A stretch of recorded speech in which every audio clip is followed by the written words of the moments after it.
Later, when King Xerxes' fury had subsided, he remembered Vashti and what she had done and what he had decreed about her. Then the king's personal attendants proposed, "Let a search be made for beautiful young virgins for the king. Let the king appoint commissioners in every province of his realm to bring all these beautiful young women into the harem at the citadel of Susa. Let them be placed under the care of Hegai, the king's eunuch, who is in charge of the women. And let beauty treatments be given to them. Then let the young woman who pleases the king be queen, instead of Vashti."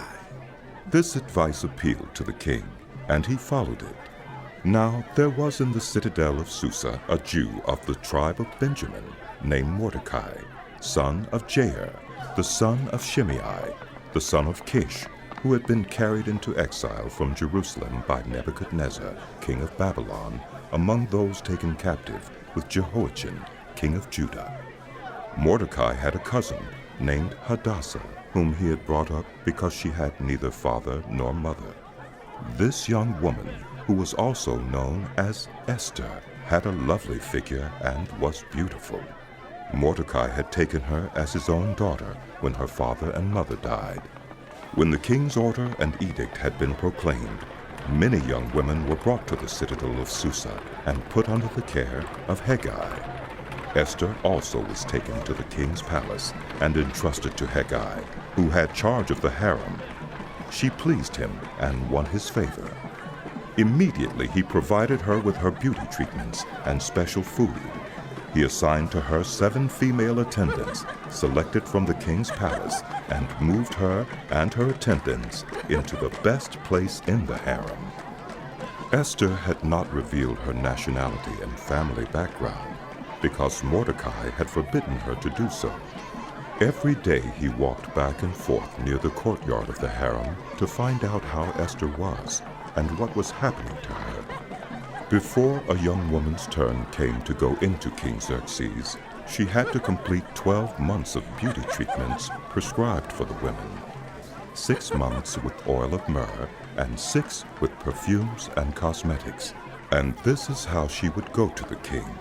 Anything she wanted was given her to take with her from the harem to the king's palace.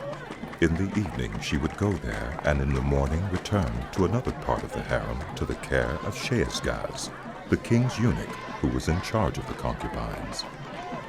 She would not return to the king unless he was pleased with her and summoned her by name.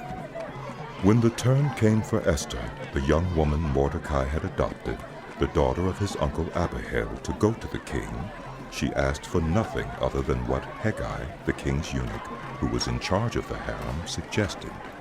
And Esther won the favor of everyone who saw her. She was taken to King Xerxes in the royal residence in the 10th month, the month of Tebeth, in the 7th year of his reign. Now the king was attracted to Esther more than to any of the other women, and she won his favor and approval more than any of the other virgins. So he set a royal crown on her head and made her queen instead of Vashti. And the king gave a great banquet, Esther's banquet, for all his nobles and officials. He proclaimed a holiday throughout the provinces and distributed gifts with royal liberality. When the virgins were assembled a second time, Mordecai was sitting at the king's gate, but Esther had kept secret her family background and nationality, just as Mordecai had told her to do, for she continued to follow Mordecai's instructions as she had done when he was bringing her up. During the time Mordecai was sitting at the king's gate, Bigthana and Teresh, 2 of the king's officers who guarded the doorway, became angry and conspired to assassinate King Xerxes. But Mordecai found out about the plot and told Queen Esther, who in turn reported it to the king, giving credit to Mordecai. And when the report was investigated and found to be true, the 2 officials were impaled on poles.